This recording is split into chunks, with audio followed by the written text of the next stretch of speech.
The reason that our country is in the mess that it is in today is not because of the Republicans, it's not because of the Democrats. Let me tell you this, it's because of lame Christians. There is a reproach that comes with being a follower of Christ. We in America have tried to reshape the whole church so that it's palatable and likable in the culture. A church that is accepted well with the culture is usually not accepted well with Christ. The church is a fortress, and a fortress is strength. A fortress is might. Not only a center of defense, but a place of strategic planning and offense. Our God does not expect us to wait for the darkness to enclose around us. He expects us to take up His banner and fight the darkness with His light. You want to know what the biggest problem with America is? The pulpits in this country. Gave in to public pressure, gave in to political correctness. One of the greatest curses this country has ever had to deal with is political correctness. Preparing the Christian to shine the light against the darkness of this world. Welcome to Our Mighty Fortress Podcast. I'm your host, Ron Miller, and welcome to the show. We have a very encouraging subject to cover today, but first, please go ahead and hit that follow or subscribe button on the podcast platform which you're listening to us upon. We have a lot of social media platforms with all sorts of material that you can listen to and read, like our Facebook page. It's growing more and more every day, as well as our YouTube channel. You can find the Facebook page at Mighty Fortress 313, and you can find the YouTube channel. Just type in Our Mighty Fortress Podcast. So you put in just Our Mighty Fortress, you're going to have the gospel hymn come up. So make sure you have the podcast at the end. You'll be able to find it. Go ahead and hit that subscribe and notification bell. It sure helps the channel grow. Of course, you can take a look at our website, ourmightyfortress.com.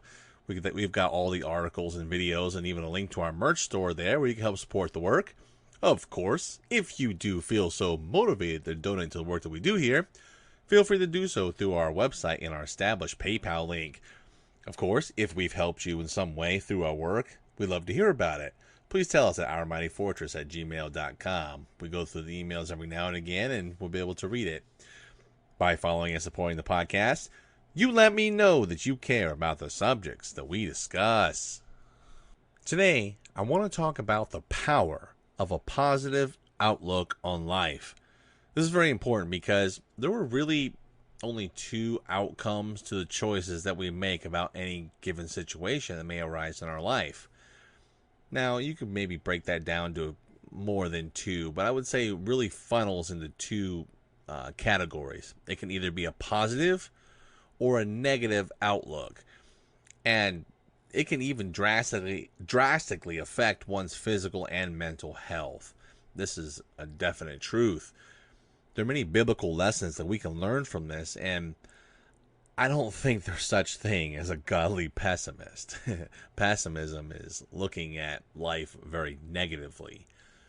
Jesus Christ wants us to be filled with joy, not only of our salvation, but of the life that He's given us. Let's analyze the differences between potential choices when things in life don't necessarily go our way. We're going to see the potential outcomes, of which could bring about a better spirit within us as well. In the end, I hope that this is a tremendous blessing in your life struggles and your daily goings.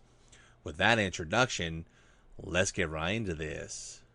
The human brain is absolutely amazing.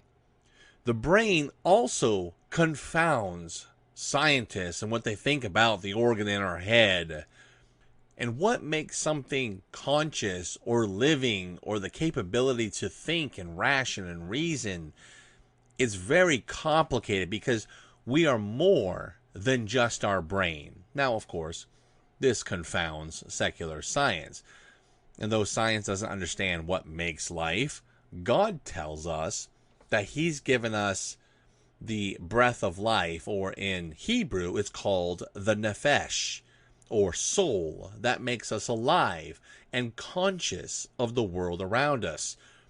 This separates us from the animals because the animals do have the nephesh, or the breath of life as well, but it's not the same as what man was given, because we are made in the image of God. Our ability to ration, think, and have deeper emotions, that's a part of the image of God. Now, our mind has quite the influence over the functions of our body, in not only the simple controls, but also how our emotions impact all of its functions. Now, this is very interesting, because when you think about it, you can actually will yourself to die. It sounds very strange, and it almost seems like, how do you do that? But I've actually known people who have done that. And a more common example could be a married couple that, they've been married for decades, and they're already older, and the grief of having that loved one gone can be overbearing, or just in missing another person, and they just want to die. And they literally just shut their body down. How that's even possible, I don't even know. Of course, science doesn't necessarily understand that either. But that's how much emotions and how you view things can drastically change and affect your body. There is a lot documented as to how emotions can either positively or negatively affect our bodies. For instance, when a person is depressed, the body goes through many changes and the mind descends toward a dark outcome. According to the National Institute of Mental Health, depression is the 10th leading cause of death in the United States, at over 48,000 lives lost. It is a leading cause of death between the ages of 10 and 34. Now, that's absolutely staggering when you think about how many people are willing to take their own lives. Of course, the difference between men and women actually succeeding in suicide obviously is different, because men tend towards more violent means, where women tend towards less violent means. And of course, sometimes those less violent means can prolong suffering, whether it's drugs or whatever else. Now, anxiety is another common physical response that can lead or cause negative reactions in the body. Another medical site called Healthline states that anxiety can cause headaches, irritability, upset stomach, extreme fatigue, high blood pressure, muscle aches, and even lead right into depression, which then you get a whole bunch of other issues that come with it. There's so much to be studied about the effects of the mind upon the body. One thing we do know for sure is that no matter what cultural background or socioeconomic status that you come from, how much we react is a matter of perspective. How you see the world will drastically affect your body and soul. It can either cause you to descend or ascend in your health. The old adage is whether you see the glass being half full or half empty, right? I fully believe now, more than ever, there's some serious truth to that. We're not only just created as machines that operate all the same way. Now, I don't believe that we're all individually unique as some infinite number of personalities. What makes you in your life experiences and background and that type of thing can be quite unique in a way. But personalities are all not individually unique. There's not an infinite amount of them. We often tend to find people who are just like us and people who are directly opposite of us, etc. There are also certain categories of thinking and brain processing that we fit into as human beings.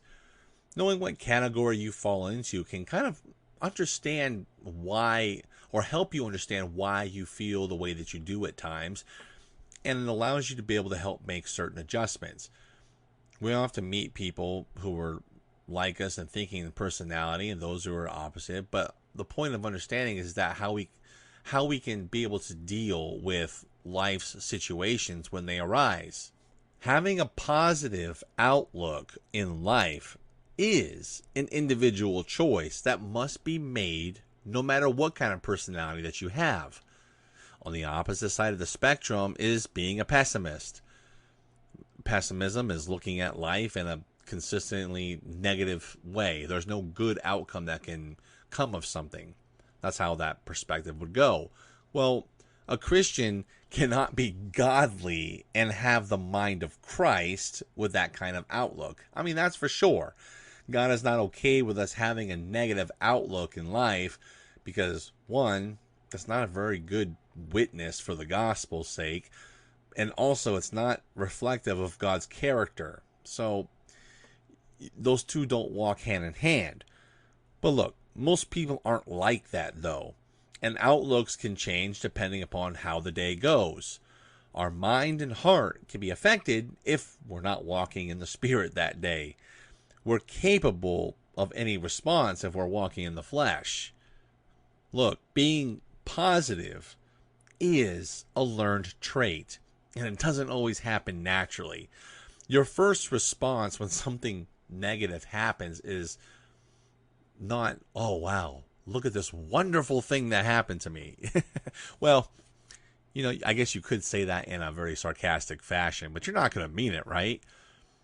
God says in the book of 2 Timothy chapter 1 and verse 7, quote, "For God hath not given us the spirit of fear, but of power and of love and a sound mind." End quote. This is important because if you're a born again child of God, then that means that we have a choice in the matter of fear. Fear of what? Fear of life and any of the events that could occur during it. You cannot make the budget for your monthly bills. That fear can rise up within us. You get a call from the doctor about your health and something that's adversely affecting it, fear rises up. If something doesn't go according to your original plan, the temptation is still to fear. Whether it's depression, anxiety, panic attacks, or even just a bad attitude, fear is the root of the issue. Now, I won't dig down too deep with that. We do deal a lot more with handling fear in podcast number 8, so feel free to check that one out. Without God, fear does make sense, as we don't know what to do with the issue at hand. An unbeliever doesn't have the assurance and hope like a Christian can have. With God, we know he says in Romans chapter 8 and verse 28, quote, "And we know all things work together for good to them that love God, to them that are called according to his purpose." End quote. If your tire goes flat on the freeway and you're a child of God, how should you respond? Does that event absolutely ruin your day and you have a sour attitude with all the people around you?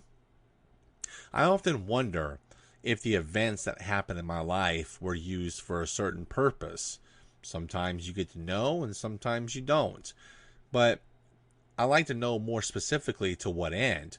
For instance, did that flat tire that God allowed you to have specifically save you from a tragic accident ahead? Maybe. You could have also had a divine appointment with a tow truck driver who was going to be coming to help you with your vehicle, but also just so happens, God appointed, to be struggling with his marriage. But then you say, showed him the love of God. He hears the gospel, he gets saved, and now his marriage is renewed. Divine appointment through your flat tire? Wow, that's powerful. I often wonder about how much God probably protects us on an everyday basis, and we don't generally think about it. But think about it like this, is that how much do we actually trust in humanity to do what they're supposed to be doing, like driving the way that they should? Just on the average road, you're expecting the driver on the opposite side not to be messing with their phone or talking or being distracted and staying in their lane. I mean, they could totally just come into your lane and you have a head-on crash. I mean, it's amazing to me how much we actually put faith in other people every day. It's astounding to me that we're not already dead. I can think of so many times where God must have stepped in and saved my life, me and my family, just from certain situations that may have happened just on the freeway by itself. I'm very thankful for that. But let's go further into a tougher example. What if you got a diagnosis that you have cancer or something similar? Was it is it going to be all about you, or is it going to be about others? What do I mean? How many doctors, nurses, or staff at the hospital would you meet and you could share the love of God with that you would not have met otherwise? This is actually based upon a true story. This happened with a Christian who had a particular physical issue. I don't remember the specific issue, but they had to go to the hospital, and they met a nurse who, after a little bit of small talk, who just had an emotional breakdown in front of her. She admitted that she contemplated suicide the night before. Well, this Christian lady showed the love of God with her, and this nurse got saved, and God renews her life through Christ. Now, it's hard on our conscience to think this way because we're naturally selfish. But if that Christian had never gotten cancer or the like, she would have never met that nurse, and who knows what would have happened. I do an interesting podcast about suffering for our benefit and the benefit of others in podcast number 6, titled With a Purpose. You can check that one out as well. It'll definitely enlighten you to maybe rethink some of the situations that happen in your life.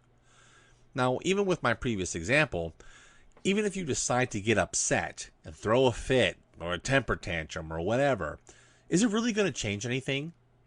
You devote all that energy to having a fit. Does it change anything? It doesn't. We should view the events that transpire in our lives from an outside point of view. Though the first reaction is not that, rather it's one of selfishness found in, why is this happening to me? That complaint, right?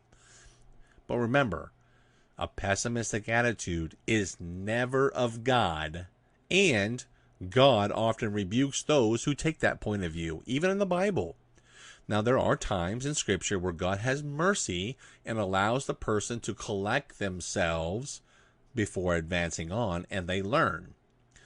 But the greatest stories of redemption are not told about a pessimist. You have to wonder why that is. I believe we can easily put together that answer, because being pessimistic in your view of life, it never ends well. Such an attitude leads to further problems that will even destroy your health. God definitely says as much in several places in Scripture about the outcomes of our attitude. He says in the book of Proverbs, chapter 15, verse 13, quote, "A merry heart maketh a cheerful countenance, but by sorrow of the heart the spirit is broken," end quote. Then in Proverbs 15:15 it says, quote, "All the days of the afflicted are evil, but he that is of a merry heart hath a continual feast." Finally, you have Proverbs 17, verse 22 that says, quote, "A merry heart doeth good like a medicine, but a broken spirit drieth the bones," end quote. We have to strive. You have to actively pursue and strive to have a positive outlook on life. View things the way God would want you to see them. This doesn't mean you have to, fake it till you make it kind of attitude, but really, we must learn to count our blessings. Much of our distress is focused on what we don't have or what's done to us, but we should look at what we've already been given. Let me paint this picture with a further example. While I was in the U.S. Marines, I had the opportunity to travel to many places in the world. When I went to some place like Australia, we went to Australia to train the Aussie Army to go to Iraq with us. I saw a very, Western culture, much like what we enjoy here in the United States. Oh, by the way, kangaroos are not cute and cuddly. Those things will mess you up. Ask me how I know. That's a story for another time. The change, though, in understanding took place when I went to Afghanistan, and I realized how blessed I was just with something like a utility like running clean water. Now, we get so used to something like having fresh water from the tap, but imagine having to drink brown, dirty water every day. How appealing is that compared to what you have now? Now, I live in the LA area. Well, the greater LA area anyways. And this water is borderline. But you know what? It still beats the running water, if they have it, of other nations. I mean, think about that kind of blessing. We just kind of skip that on an everyday basis. If you focus just on the event that happened in a negative manner, then it's going to lead to all the other things like anxiety, panic attacks, or worse. I mean, you can even change a positive event that happens to you for something that's negative. What do I mean? You try to do something good for somebody and they reject your kindness. That can happen. How do you respond? We need to change the circumstance into a time to reflect upon the blessings of God. As the saying goes, hey, hurting people hurt people. Feel pity or mercy upon people who lash out. And if you just take that piece of advice with you right there, it'll sure make your day, your week, and your month, and your years a whole lot better in that alone. Now, is doing this just being overly optimistic? Is there even such a thing? You can see the circumstance for what it is, but you don't have to let it affect your attitude. You can look at the flat tire that you just got and how you're on the side of the road and say, well, this sucks, it's not good, but at least my tire didn't blow out on the road and potentially cause a major accident. Praise the Lord. Like I said in the beginning, this is something you have to train yourself how to think, because the natural reaction is what the scripture calls a fleshly response. This, of course, leads to many more issues that outlive your original situation. There was something that I started doing several years ago, and it really helped change my attitude and my responses throughout the day, especially in dealing with people. If I'm at the grocery store or the like, and I'm at the cashier stand, and he or she asks me how my day is going, my normal response would be, I'm not starving, homeless kid in another part of the world, so I'm doing just fine. The look on their faces is about priceless, but then I go on. Now, if we look at life that way, our days would just be automatically brighter and there'd be less to complain about. Now, usually, I'll get an agreement, but sometimes I might get a frown and that about ends the conversation. I would say probably 80% is positive response. They'll be like, yeah, you know what? Thank you. I needed that. Or, you know what? You're right. There have been times where they look at me like, I don't need you right now. I guess we can all tend to be there right now at different points. You know, in that brief exchange, it allows me to build a rapport with them, ever so small. Sometimes they'll start a conversation, but sometimes it just opens them up. And my wife and I will generally carry gospel tracts, and that's how we'll just give them a gospel tract. And you never know what that tract and the Bible verses will do for them. Maybe that person will get saved. Maybe it'll revolutionize their life, you know. But you won't know unless you do something similar. Now, you don't have to copy what I do, but it's just one way to look at situations a little bit different. And when something bad does happen to you, you'll just remember those types of things. It allows you to be thankful. Now, on thankfulness does lead to a positive attitude, and your life is going to be much brighter. I can't emphasize this enough. People who are just negative and just don't have anything nice to say are not thankful people. Thankful people are grateful people. Life is much more brighter for them. And, well, even if they've got some things going on in their life, if they're thankful, they tackle it a completely different way. You're going to find that instead of allowing the circumstances of life to move us towards bitterness or discontentment, having a thankful and positive attitude leads to better interactions with other people, especially within our relationships and marriage. Imagine if a husband and wife could view life with eternity with Christ in perspective. Imagine the marriage of two people who are thankful and not moved to be angry or bitter with each other. Imagine a family that's not dysfunctional and they actually love each other. I know it's tough to fight the sinful nature that's inside us at times, But I do know that Christ has given us the victory over the bondage of sin. This means we have a choice in the matter and the ability to learn to make the right choices. This is very important. And having a thankful attitude and just being honest with ourselves about just living in America and the conveniences and all the things that we do throughout our day. I mean, we really have it good. What do we have to complain about, really? Complacency has led us to complain about the smallest things that don't meet our expectations. What do we honestly have to complain about?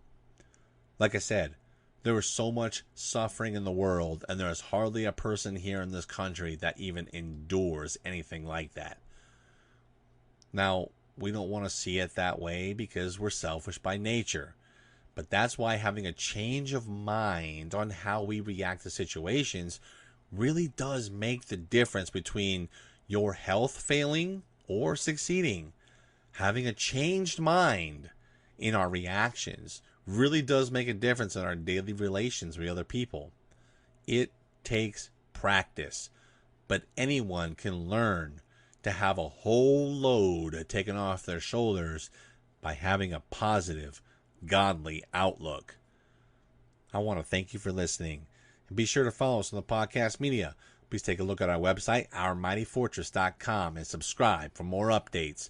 Stay tuned next time for more great content, and remember to find your refuge and strength in our mighty fortress.